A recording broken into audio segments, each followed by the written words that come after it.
Look! I see them. With me!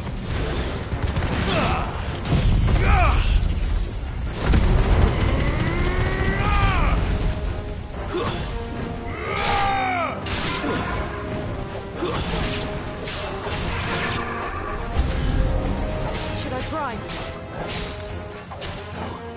Save your strength.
Do you think there are more? There are always more. But I'd say we've done what we can for the time being. Then we should let Isabel know.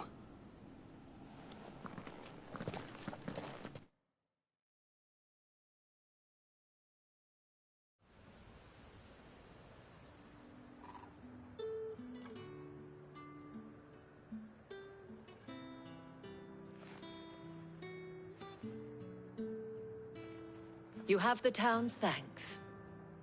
Don't thank us yet. There will be more. Many more. And you'll need to be ready for them. Oh, we shall. Isn't that right, Captain? Yes, milady. The garrison will be ready. Philippe here has convinced most of the men to remain at their posts. For now, at least. Hearing that the Dane would look kindly on any man who committed himself to the task certainly didn't hurt. It's not the most selfless of motives, I'll admit. But whatever it takes, eh? Now me, I never needed convincing. I became a soldier to protect the people I love. And the people I love include the one standing before me. Handsome and chivalrous. Now, if you don't mind, I have sentries to post. Milady.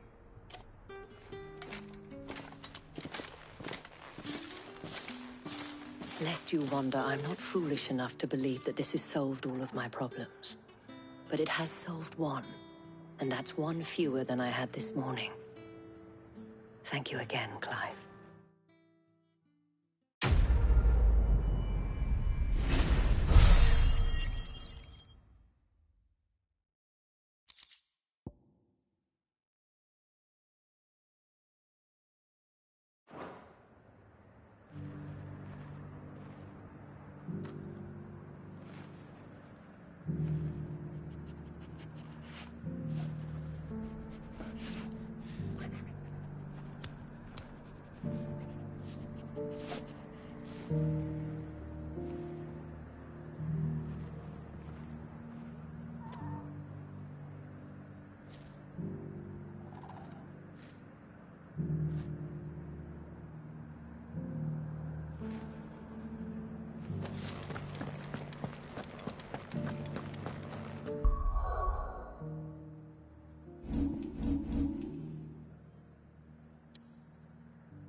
This man's gonna die if we don't get him to a healer.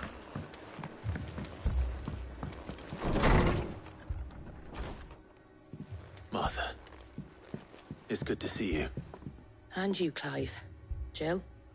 Otto said you'd been attacked by a Akashic. What exactly happened here? Those skies are what happened. Not long after they fell dark, we had our first visit. There were hundreds of them. Tried to storm the hill. Only a handful made it up here, but that was more than enough. The rest are still down there now. And while we have a few willing fighters holding them back, they're sorely outnumbered. What do you think, Clive? That we join the fight? I thought you'd never offer. Now, where I need you is the Fallen Gate. That's where the fighting is fiercest. Let the men know you've come to help. Something tells me they'll be pleased to see you. We're on our way.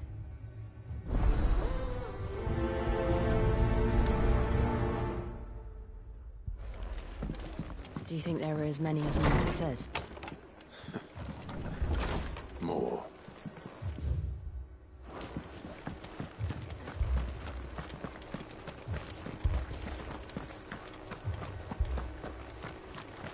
You don't think they've abandoned us, do you?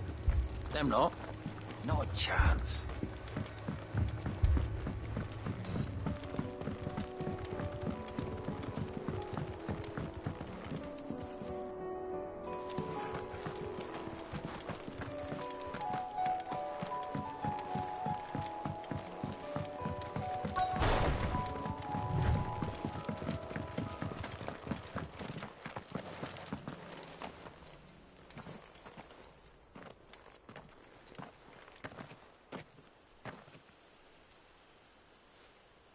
Clive, wounded. We deal with the Akashic first.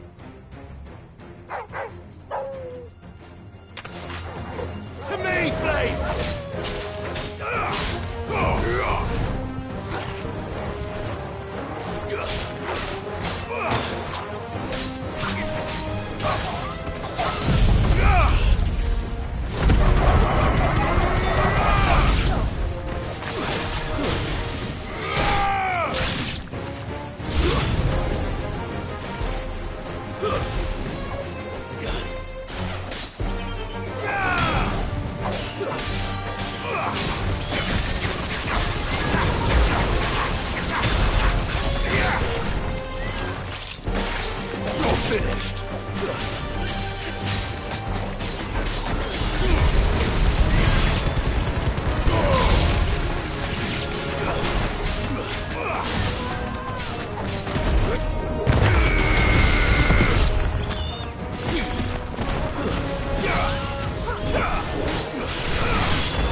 These men don't have the look of hired swords.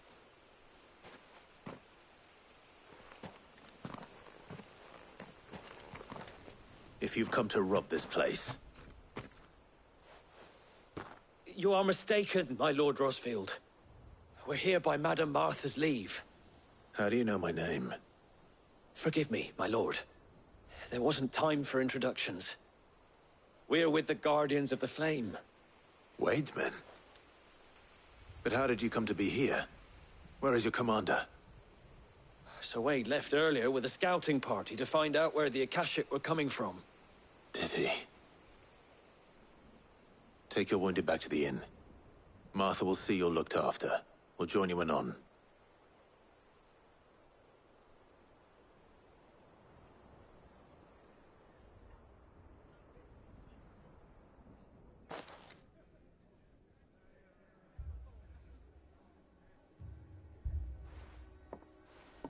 And to think you took them for thieves.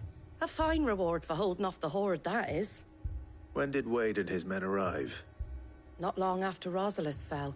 The Guardians asked me to shelter some of them that had lost their homes. They were making ready to leave just as the skies turned. and we agreed it was best we stuck together. Martha! Trouble! The scouting party's almost at the lift, but they got a pack of Akashics snapping at their heels! And they got wounded with them! They're not gonna make it! Damn it all. We'll worry about them, Martha. You look after everyone here. If any can still fight, send them to the lift. I will. You two be safe now.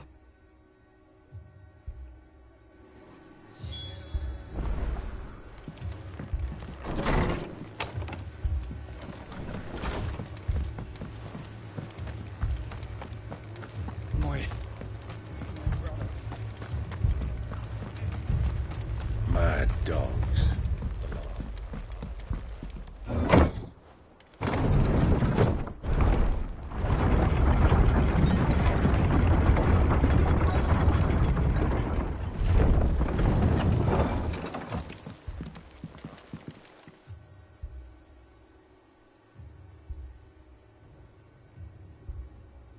Squire, I need you to get those who can still walk up the lift to Martha's.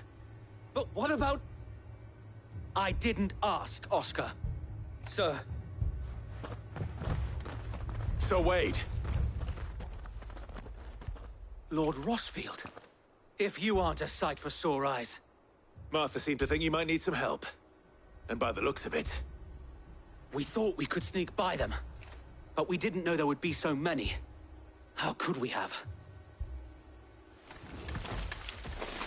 Behind you!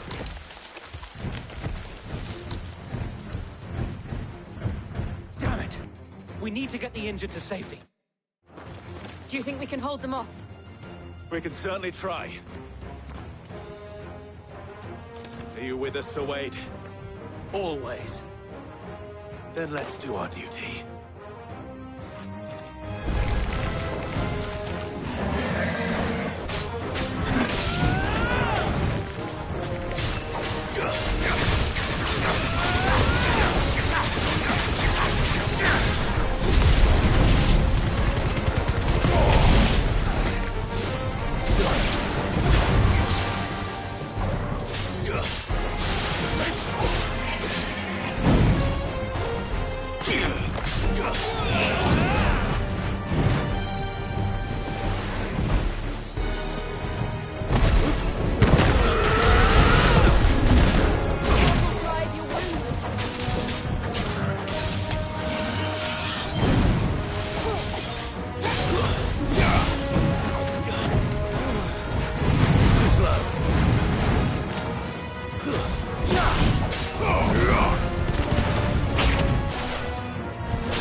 Is anyone hurt?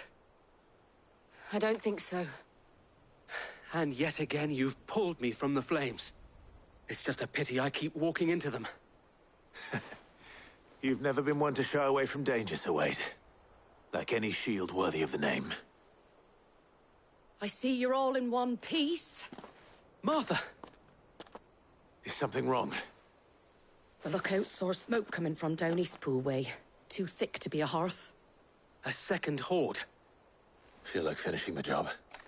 Always. Jill and I will make for East Pool. You'll need to move the injured without us. Don't you worry about them. The moment my men are safe, I'll follow. Good luck.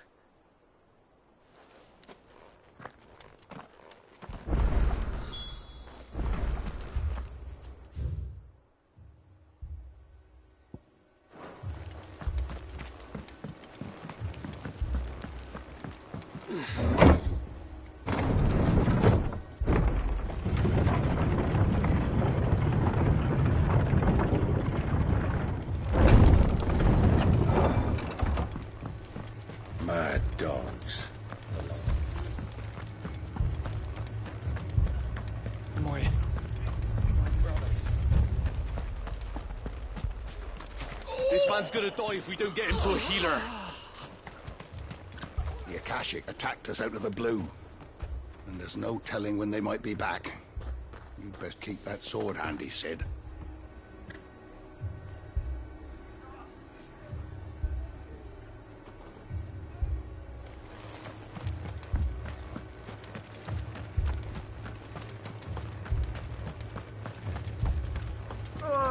Just patch me up as quick.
They're headed for the rest.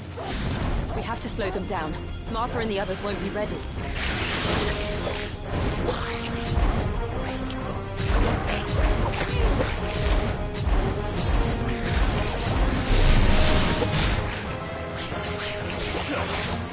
Oh, good.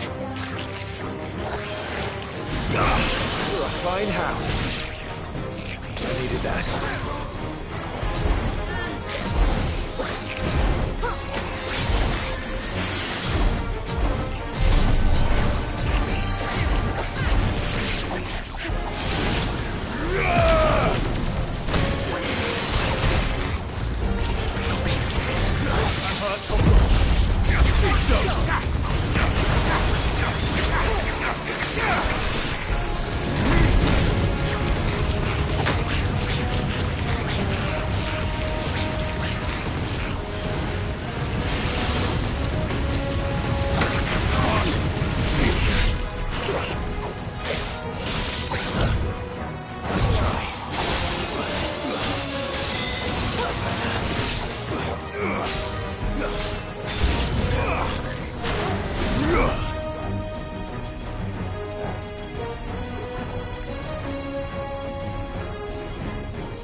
Something's coming.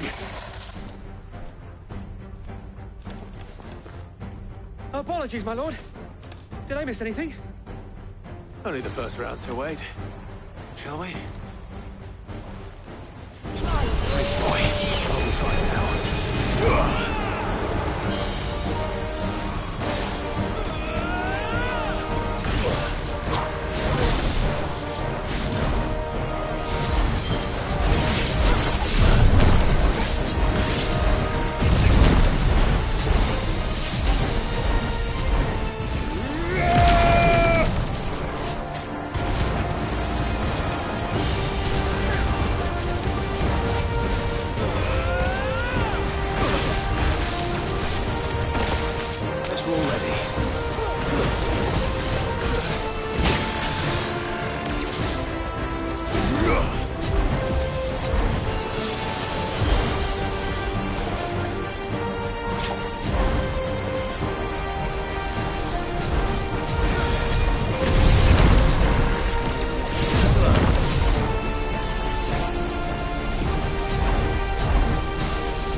Do you see any more?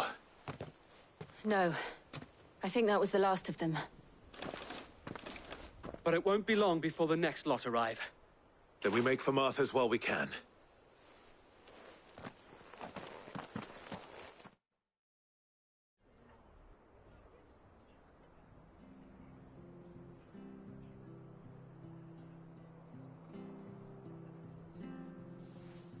What did you find out there? The same as Sir Wade. Scores of Akashic. Well, wherever they came from, they're gone now. Our lookouts say the lowlands are clear. Hopefully we'll have enough time to lick our wounds. How many of your men were injured? A damn sight less than if you hadn't turned up. Thank you. It was a hard-fought victory.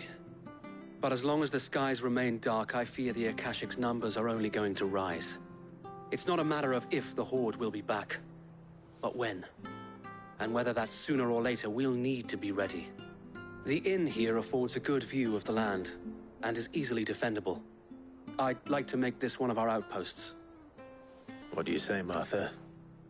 You'd have more men to guard the rest. Well, when you put it like that, of course they can stay.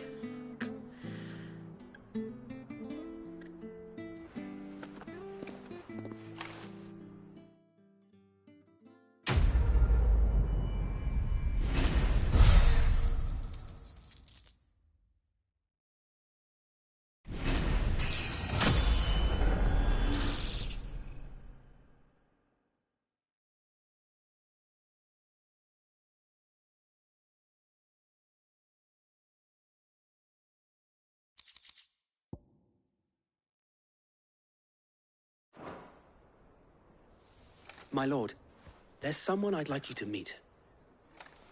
Oscar, over here.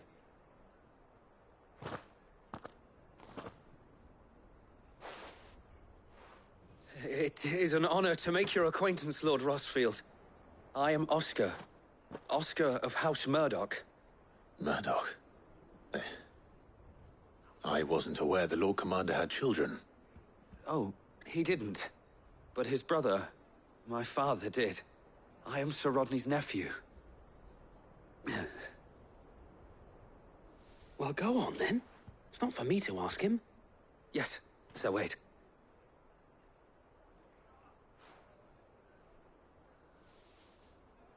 If it please you, my Lord Marquis, might you take me as your squire?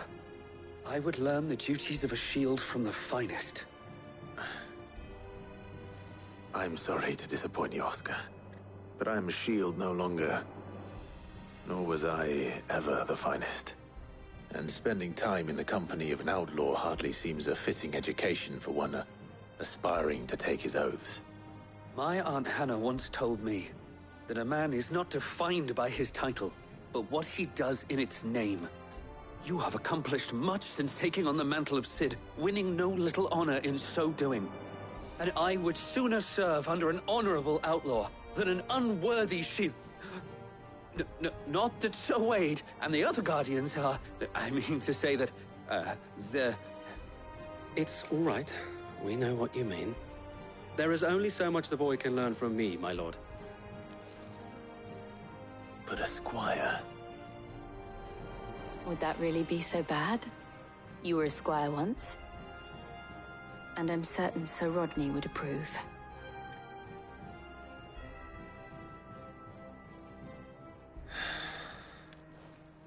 Know that I'll show you as much leniency as your uncle showed me.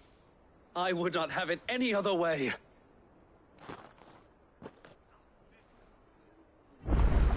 I will not let you down, Lord Rossfield.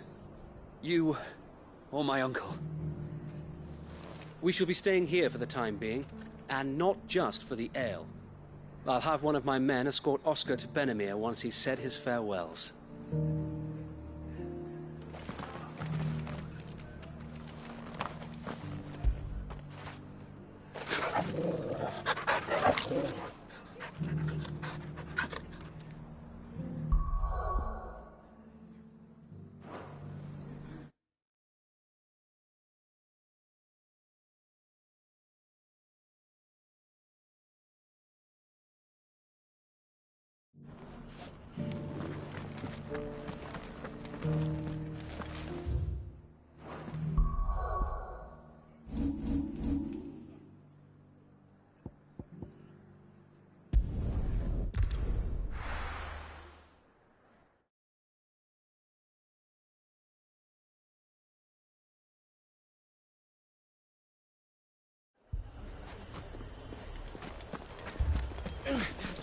Fucking thieving bastards. As if life hadn't been hard enough down here since the fight. Cid. Your new companion appears much more formidable than your uncle. Should I be worried?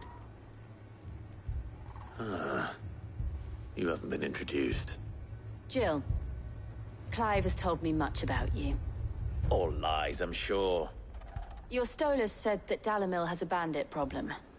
Indeed. Although, you're a little late. They left with our food and guild days ago. Any idea where they went? The desert's a big place. Your guess is as good as mine. But the fact is, I have more immediate concerns. What did you say to me? What did you say? Ah, as if by magic. Let's just say we've yet to reach a consensus about how to solve Dalimil's little problem. And at this rate, it won't be the actions of the bandits which prove to be our undoing. It will be our own. I've tried reasoning with the dissenting parties, but even the Desert Hare has limits. Perhaps we could talk to them. What makes you think they'll listen to us? What makes you think they won't? She makes a fair point, Cid. And you won't have wasted much of your precious time if you fail. They're just across the courtyard.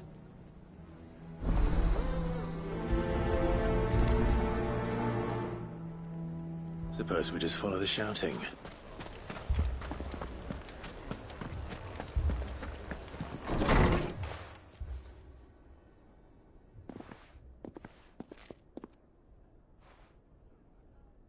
You wouldn't talk like that if it had been your men whose throats were slit. Blood for blood, it's the only way. We hire mercenaries and have them mount the bandits' heads on our walls as a lesson to the rest. And what happens when those mercenaries are slaughtered like your men? Are you going to hire more? We're better off using that coin to buy food and supplies. If we hire mercenaries, the only thing we're buying is the bandits' ire. And you cannot fill empty bellies with that. Do you hear me? But what happens when they come back? Maybe it'll be your throat that's slit. That's enough. Both of you. Any more of this and I'll throw you out myself. Come back when you're ready to talk like adults.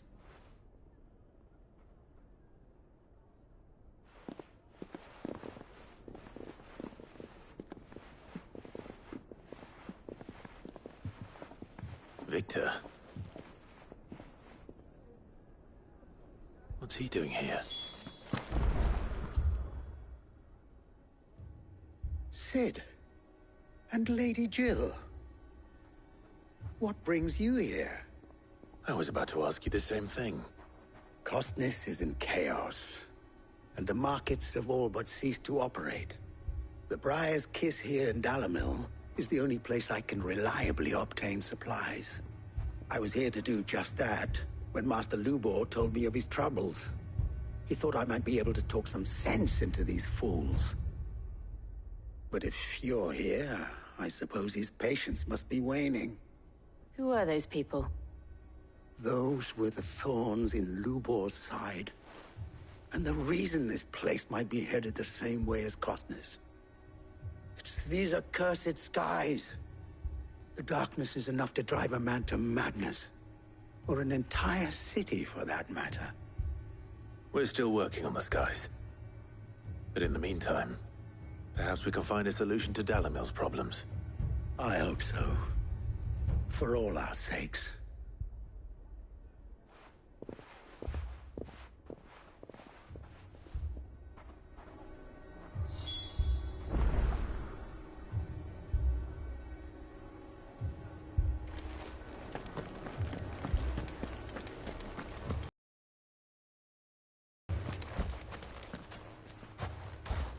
So, you see my predicament? What I saw was a room full of people who were angry and afraid. And with good reason by the sound of it. But if left to smolder, that anger and fear could set the entire town alight. My thoughts exactly. What to do? Both sides wish to protect their homes and livelihoods, if only they could agree on how. But as long as they are divided, we are vulnerable. And if there's one thing bandits like, it's an easy target. What would Sid the Outlaw suggest? Well, if it were my namesake, he'd let them choose for themselves, and be on hand to pick up the pieces when it all went wrong. That sounds like a recipe for disaster. A recipe for disaster is precisely what it is. But perhaps that realization would be enough to make them question the ingredients.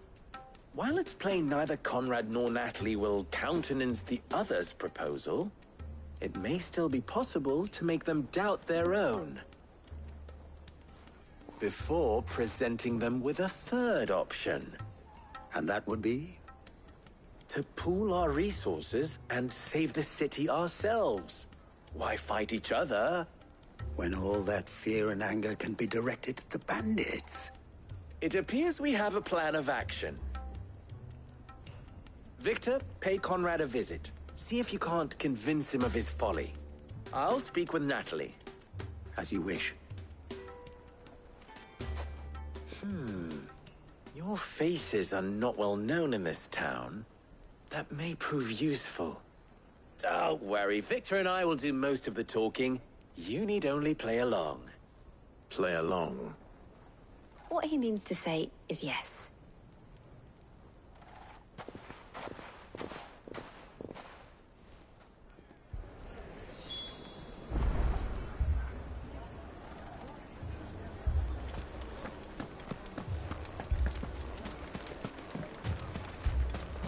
Picture it, Conrad.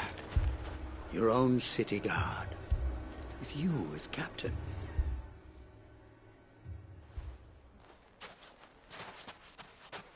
Ah, here she is. The Lady of the Spear herself. Conrad, may I introduce you to Jane, commander of the Red Wings, the oldest mercenary guild in the Free Cities. A pleasure, my lady. The pleasure is all mine. As I told you, I summoned the commander here from Canver to inquire about a contract. Victor says you told him no. That there aren't any men left to hire. Is that true? True as the crystals cracked.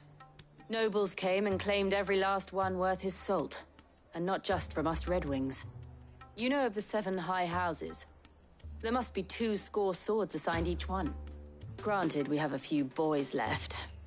If it's boys you're looking for. Well, Conrad, are you saying that Dalamil's finest cannot defend this town better than a gaggle of unblooded striplings? That a band of beardless youths could better avenge the deaths of your brave men than you yourselves? Absolutely not. We'll show those bastards who they're dealing with.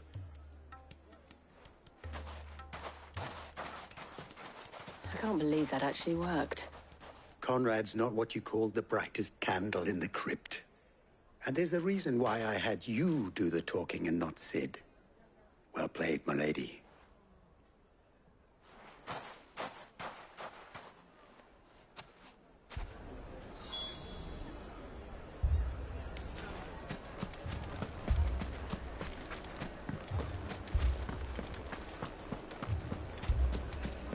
My shop.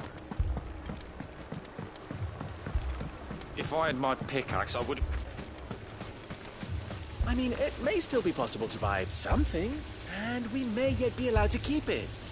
Yes, but... Ah, here he is now. Natalie, allow me to introduce Lord Underhill of Randalar's prestigious League of Merchants. Lord Underhill. At your service. Underhill? I was just telling the good lady of our conversation, my lord, and how you were lamenting the state of the capital's stores.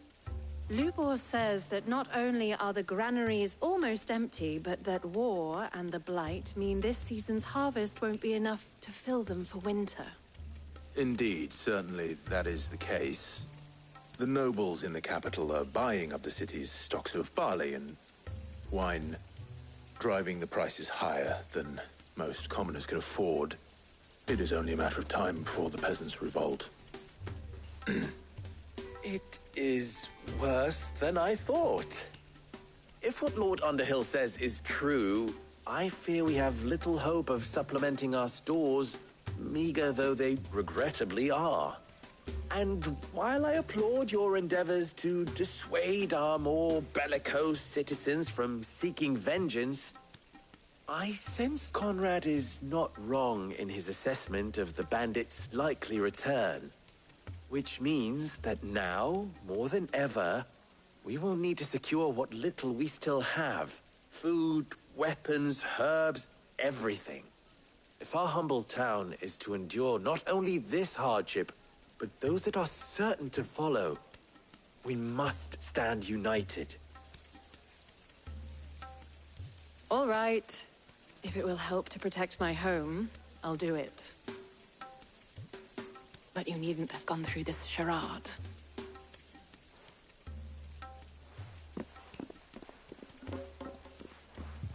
Thank you, Clive. Your performance was nothing if not workmanlike. She saw right through it. I didn't say it was good. merely that it produced the desired effect. Now, my scouts should be returning shortly. Meet me back at the Briar's Kiss, and we shall see what we face.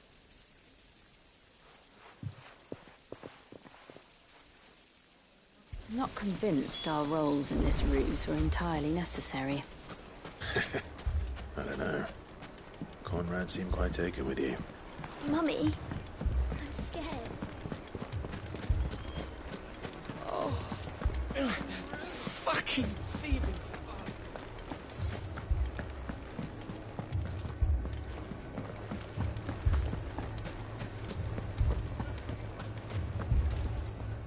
Good news, Sid. Both Conrad and Natalie have somewhat gracefully accepted their new roles. With time, they may even learn to. Time no longer appears to be the luxury it was before lunch. I take it your scouts found the bandits. Technically, it would be the bandits who found my scouts. It appears they march for Dalimil as we speak. All of them. You're not serious. They don't just want food, they want the whole damn town.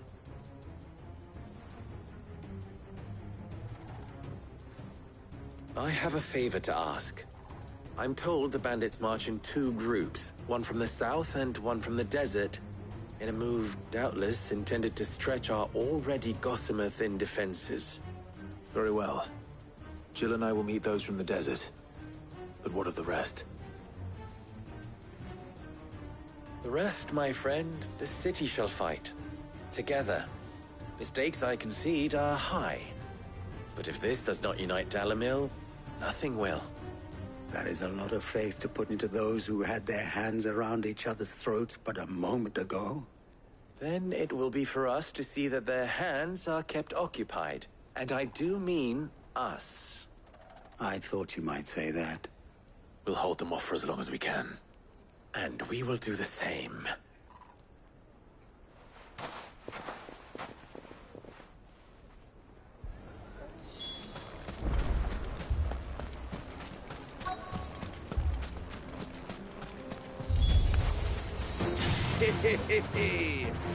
No women folk have come to welcome us. I'll take that one. He's all yours.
The townspeople.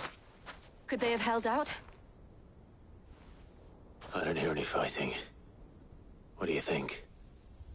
That we should hurry.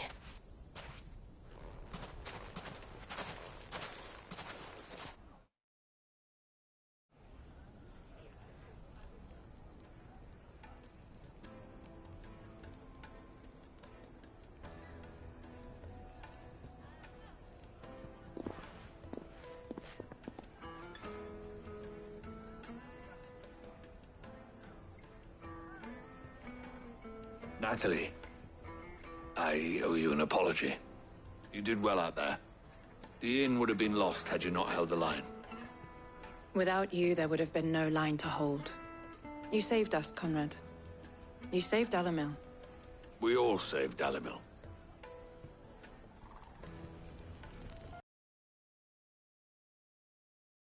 I've had a change of heart. I'd say they both have. I take it from your presence that our visitors from the desert won't be joining us either. Pity. The plan worked, Sid. Granted, it only took an army of bloodthirsty bandits at our gate. Calm now, Victor. Why quibble over the details? We are united, and that is all that matters. As for you, Sid, you fight considerably better than you act. I'll take that as a compliment.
Our friends seem to have things under control.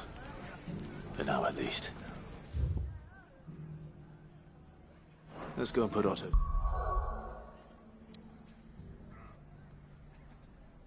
Might rest.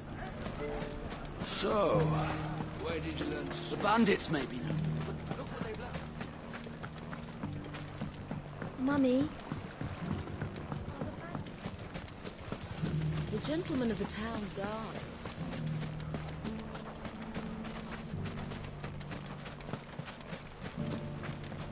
Are you looking for something in particular?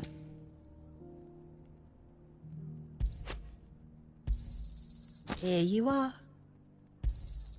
An excellent choice. My thanks.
Did you see that? Tell me you saw it.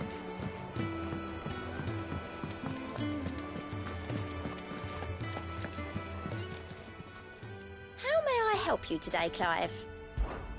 Come to claim your just desserts? You earned this.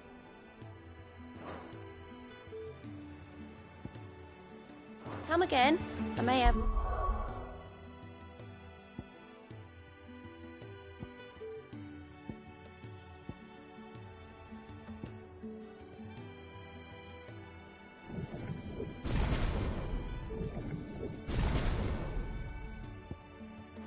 for ya. Was wondering when you turn up. Had owls from all our friends thanking you for your timely intervention. How is it you always manage to arrive at just the right moment? Luck, I suppose. Any word on the rest of the realm? Let's see. Storm's still crying out for mother crystals. The nations are still in chaos. And the skies are still the color of a kick in the kidneys 2 days on. So... Right. Clive, we knew this was going to happen. Well, not the bleeding skies part, but you take my point. Now's not the time to second-guess yourself. Now's the time to visit the infirmary. Talia says your brother's awake. Thank you, Otto.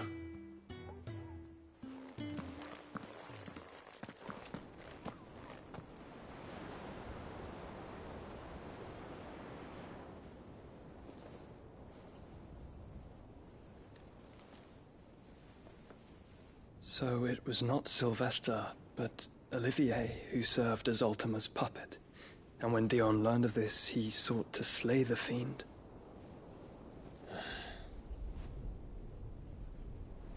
Only for his father to take the spear that would have freed him. Enough to drive a man to madness. Small wonder he hasn't stirred. I would be afraid to wake. Had I but reached out to him sooner, warned him of the threat Ultima posed. But now, both an empire and her prince lie broken. Joshua, what do you know of Ultima?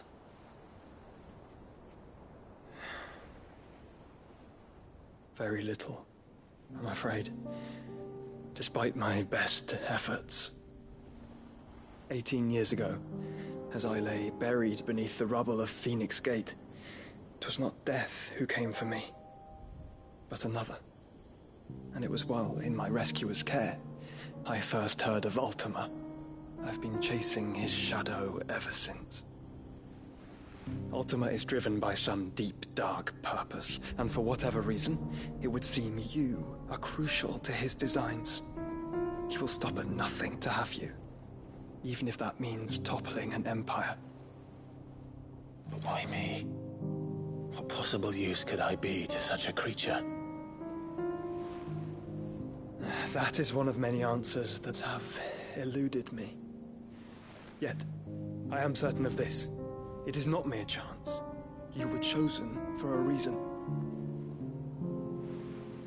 All dominants carry within them the might of an icon.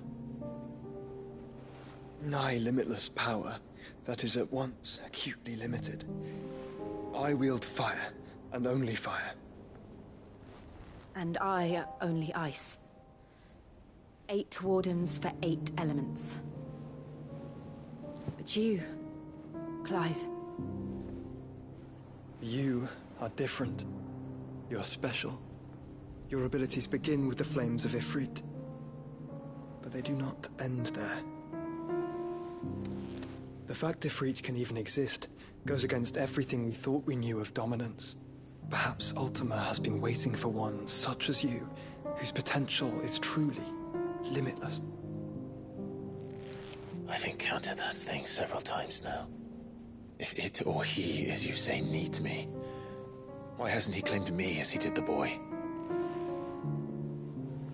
Were I to hazard a guess, I'd say the two of you are somehow incompatible. His mind not properly attuned to your body. His mind? mind, awareness, spirit, call it what you wish. But I believe Ultima to be an embodiment of the concept. It is why I struggle and fail to contain him here inside me. I'm sorry. Inside you? With every setting sun, I feel my strength wane. And though the Phoenix's flames mend the prison I have made for Ultima, they do so at a cost. We must find a means to bring an end to him before I meet my own. What were you thinking? It was that or let him take Clive. And I've always had a soft spot for my brother. But that doesn't mean you should sacrifice yourself to save me.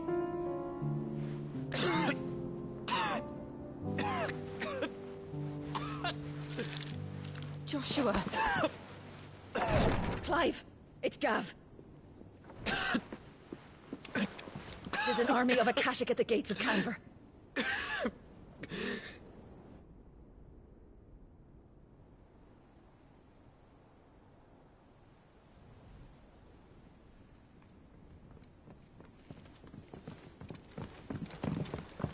Well, what's the short of it? It's all Tyre told you. The capital of the Free Cities is under siege by an army of monstrosities. The City Guard are doing their best to stem the tide, but numbers ain't on their side. What of Lord Byron and Mid? Were they able to escape? No, but they're all right for now. They're hiding with Gav at midship. We have to get them out of there. And we shall. Otto, prepare a Stolas. Tell Gav to stay exactly where he is. Understood. Vivian, what's the swiftest route to the Free Cities? That sounds like a question for the map. Look here. This road, through Tabor, should provide the least trouble. Good. What a coincidence. Tabor is exactly where I'm bound. Joshua, Bed is where you should be bound. You don't think I told him the exact same thing? Were Tyre not such a talented healer, I would surely have been inclined to agree. But, thanks to her ministrations, I feel I may safely rejoin my attendant, who was to wait for me in Tabor if we became separated. All right, we travel together. Clive. If he stays close to me, he'll be fine. Thank you, brother. I'll look after him.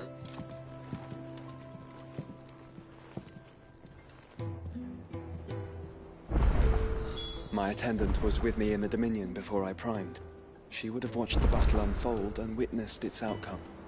I trust you'll be waiting for me in Tabor, where I can finally introduce you. You know how I feel about this, but your brother's stubbornness knows no bounds. I'm starting to think it runs in the family.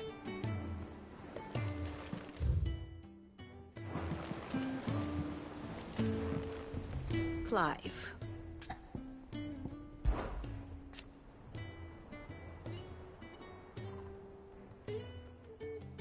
And how could it not?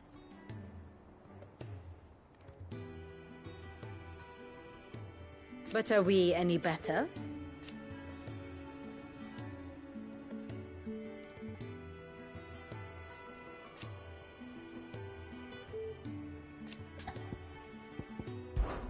I cannot claim.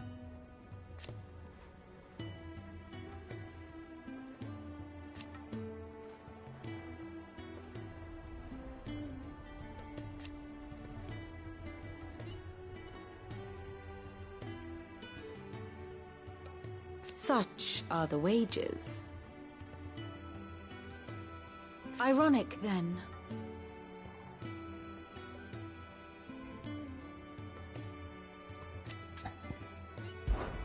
How may I help you today? I have the details here.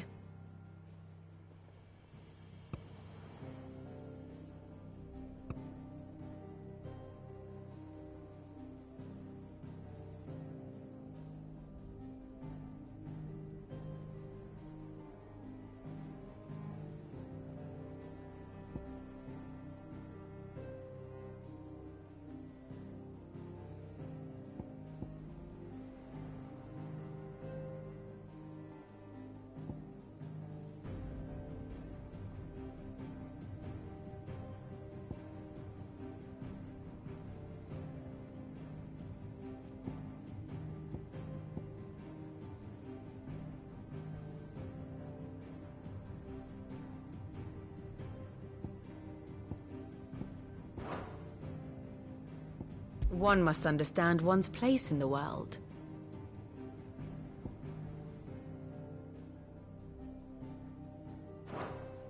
The state of the realm is ever-changing, Clive.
Is a storm coming, Sid?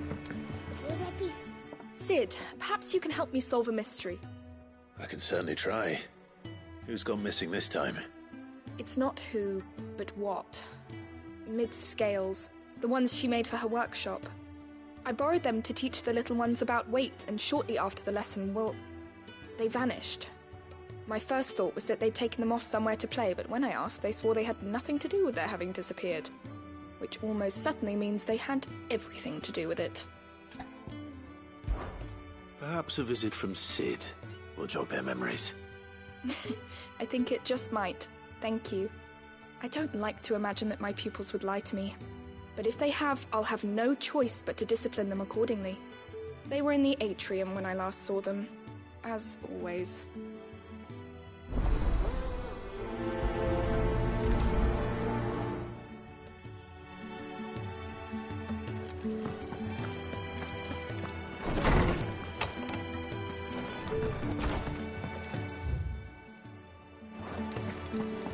Seems the hideaway's lost its appetite. Blasted book! Here, you put me in this situation, Clive. You can bloody well get me out of it. I need a hand with a recipe. Are you sure it's me you're looking for? I'm not much of a cook. I'm all the cook will be needing, thank you very much. What I want from you is a little of your time, right? Oh, and perhaps your sword. You remember Ivan's stew, right? Well, despite the look of the thing, and that awful stench, people wolf it down. So I thought I'd try making one of these supposed masterpieces myself. Had a peek at the book and gave it a go, but, well... It wasn't as straightforward as you'd hoped. Ivan had the same problem. Yeah, but this is my blimmin' kitchen, and I will not be outdone. So if you don't want to be seen as playing favourites, I suggest you lend me a hand. I've never been one to play favourites, Molly. And I would be only too happy to lend you a hand. So, what's on the menu this time? A fried mortress of skyworm. That's one heck of a name, innit? Recipe seemed easy enough to an old hand like myself. Thought I'd followed it to a T. Only, turns out skyworm livers and drake's mint are not what I thought they were. At least I hope they're not, given the rancid mess they made. Ivan said the recipes in the culinary pilgrimage date back centuries. Who's to say the ingredients even exist anymore? Wow. That's a question for a scholar, wouldn't you say? Perhaps you know of one?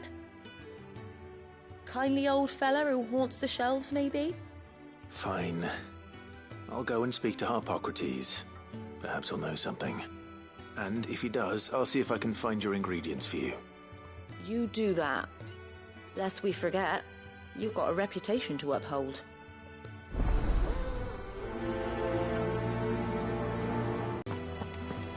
Did you see the pair that got hauled into time?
Rutherford. Wasn't that the name of my uncle's manservant? Why would he be at Martha's Rest?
What am I gonna do? Oh.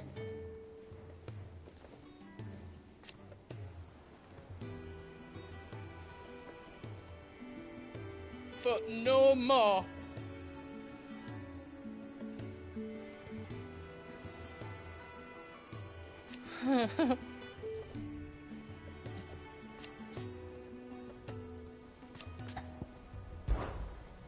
Is everything all right, Goose? You seem more discomposed than usual. Oh, I don't know what that means, but I'm in a bit of a muddle. Oh, I think Nan might be in trouble, and she's... It's all right. You can tell me. Oh. There was a trader came by. One of our usuals, like. Said he'd heard some rotten rumours about her down Dalimil Way. Folk are saying she's been selling to bandits and cutthroats and that. I mean, she's fond of a chance to make a coin or two, aye, but she'd never do business with baddies. Especially not the kind who go hating people who haven't done out. I wanted to ask her about it myself, but I'm scared she'll give us a tongue lashing. She'd never give your tongue a lashing, though, would she? Don't worry. I'll speak to her.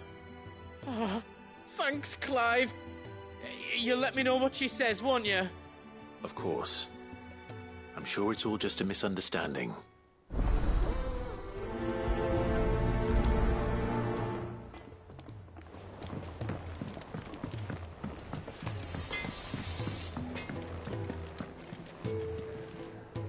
Lady Karen, how's business? Not nearly as foul as the weather. You're doing good trade, then? Both in and out of the hideaway? Can't complain. Wait. What exactly are you getting at? Not once in 5 long years do you pay my affairs half a care. But here you are today, raking me over the coals like a bloody popoto. Just asking. Out of interest. All right. I'm here because I was told that certain rumors have been circulating.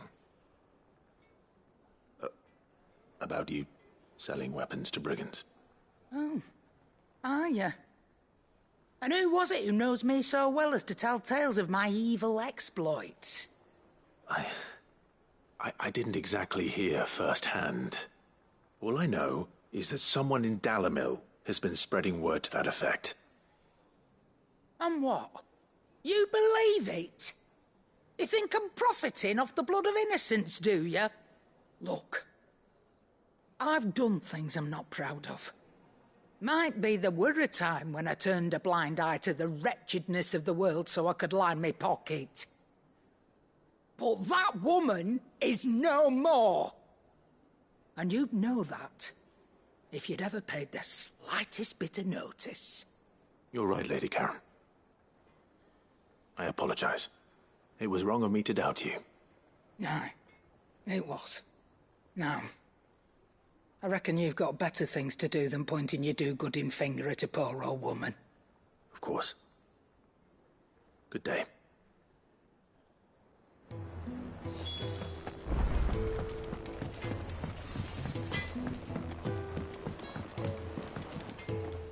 I spoke with Lady Karen.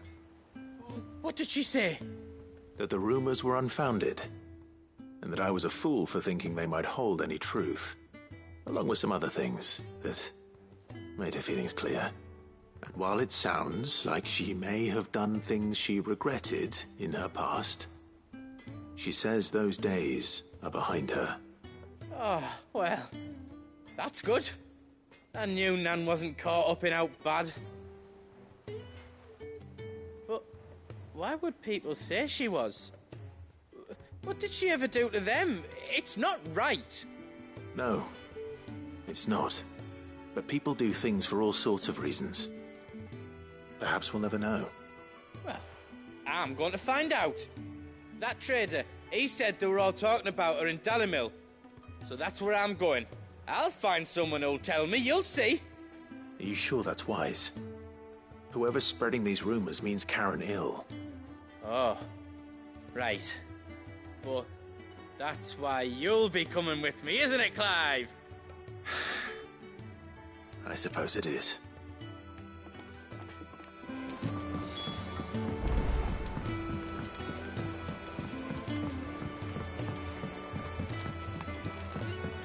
I heard the Emperor was impaled.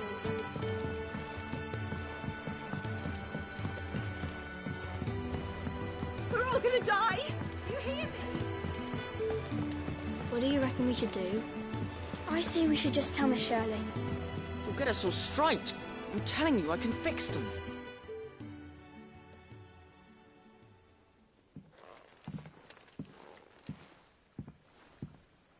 Sid!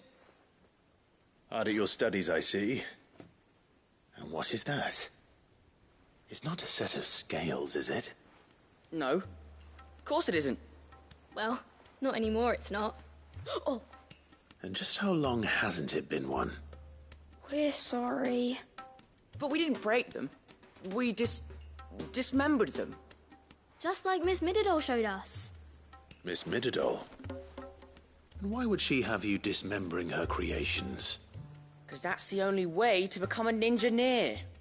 Miss Mididol said, the best way to see how something works is to take it apart and put it back together again. Well then, your work is already half done.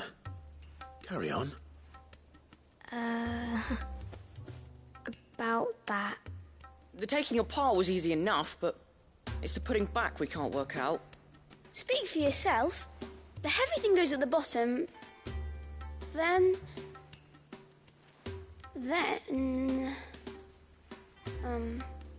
You three need to learn to take responsibility for your actions. So let's have a look at these parts with fresh eyes, shall we?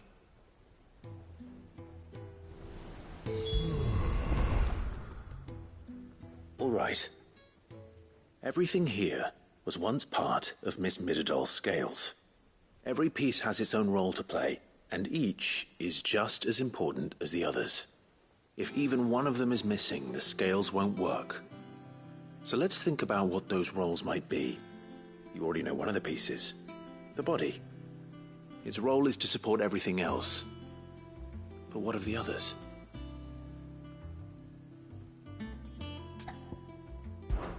This is called the arm.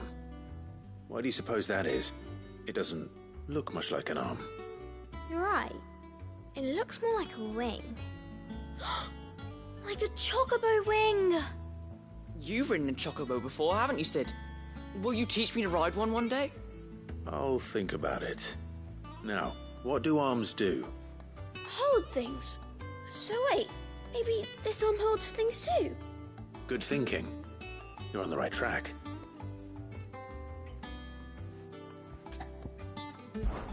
These round parts are called the pans. You all know what a pan is, don't you? I do.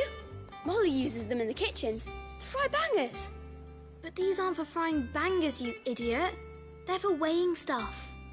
But what if I wanted to weigh Goots? I don't think he'd fit on that little thing. Probably not. What are the chains for? Holding the pans up? Well spotted. Which means something must hold the chains up in turn.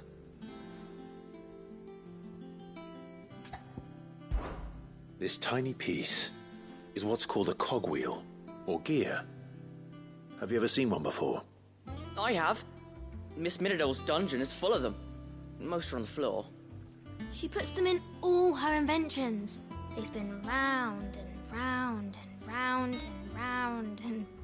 That's right. They're very useful when you want to make things move. Do you remember if there was anything on the scales that moved? I remember the arm moved when I tried weighing an apple. And then somebody ate it. Not my fault. You shouldn't have tried weighing it before lunch. You know what part's supposed to move and how it's supposed to move. So, let's put the pieces together first, see what doesn't move, and then stick the cogwheel to that. Not a bad idea. You see? It's not so difficult. So, now that we've taken stock of the parts and learned what they do, what do you think? I think we've got it. Then here's what we'll do. You tell me what goes where, and I'll put the scales together. Well, obviously you need to start with the body. All the other pieces fit onto it, don't they? And the arms go on the body, just like real arms. Or wings, if you're a chocobo. And then the arms hold the pans by the chains. Very good. Let's see if that works. There. All finished.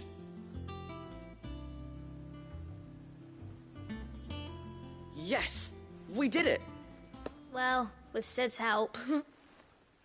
Oh, I just put the pieces together. It was you three engineers who showed me how. That's right. We're Miss Minidole's hares. Her hairs?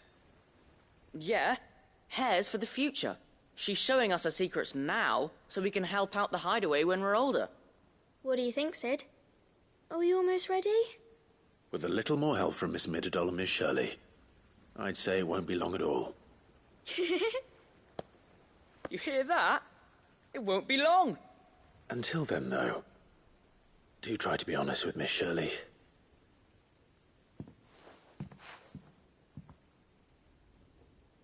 Hey, look! We never used the cogwheel. You don't think Sid forgot about it, do you?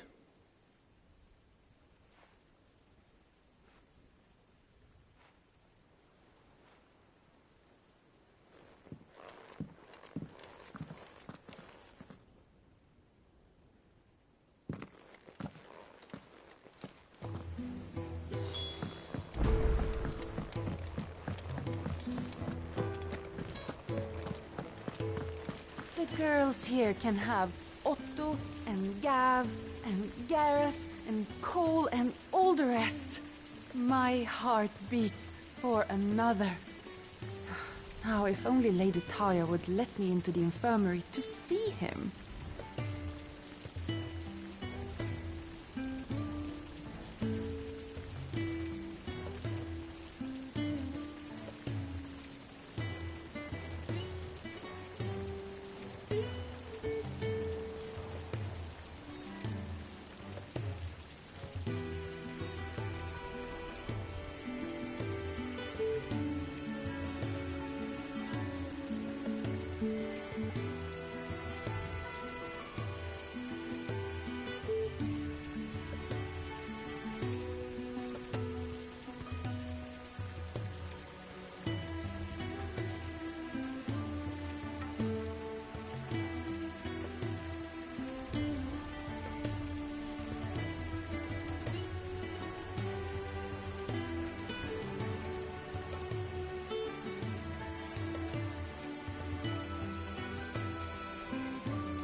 on coming, Sid.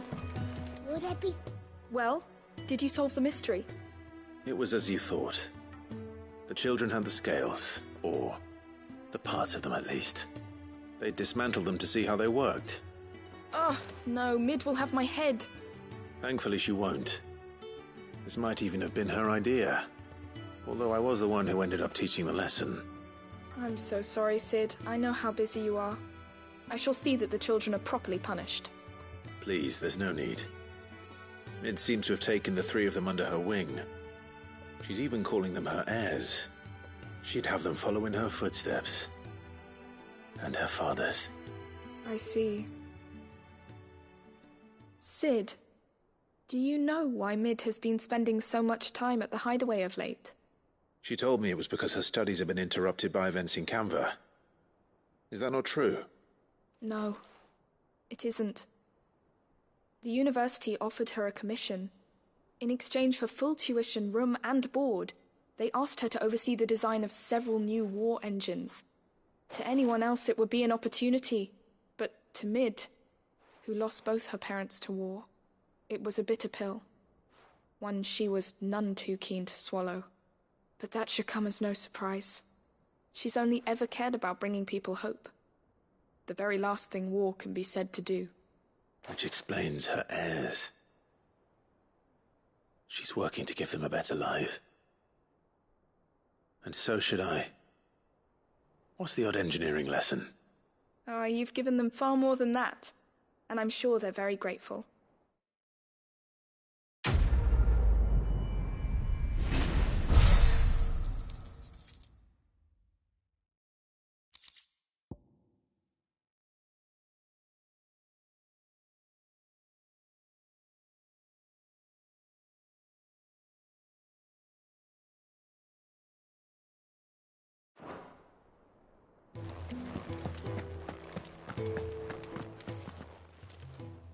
Lawsman Harpocrates. I've come to pick your brain if you don't mind. It's about the book you lent Ivan. Ah, Valisthea, A Culinary Pilgrimage, a classic. One of my favorites, in fact. The young man did a wonderful job with the Chance's stew. I do hope we shall be able to sample more such marvels in due course. That's actually why I'm here. I don't suppose you know where I might find skyworm livers and drake's mint. Ah, so the fabled Sandbrequois delicacy is next on the menu. Delightful. The descriptions of fried mortress never failed to make my mouth water. Now, skyworm is a somewhat antiquated name for the wyvern, their ground livers being the paste from which the mortress is made. Dragon livers. How very Sandbrequois. One would have thought the disciples of Bahamut would have a touch more reverence for their icon's brethren, but apparently not. I believe the specific dragon the recipe demands is the blueback wyvern, said to be the very color of the sea beside which it resides. So we know where to look for our liver. But what about the drake's mint? Saint's bonnet in contemporary parlance, a herb which grows along the North Reach coast. I gather that one can locate the cheerful yellow flowers by their heady scent alone, so I'm sure you'll have no trouble finding them. I may add that people once believed game was best served with the flora that sustained it in life, in which regard fried mortress of skyworm is undoubtedly a typical dish of the time. Meaning that if I find one, I find the other. To Northreach, then. Best of luck, Clive. And do save me a bite once the dish is complete.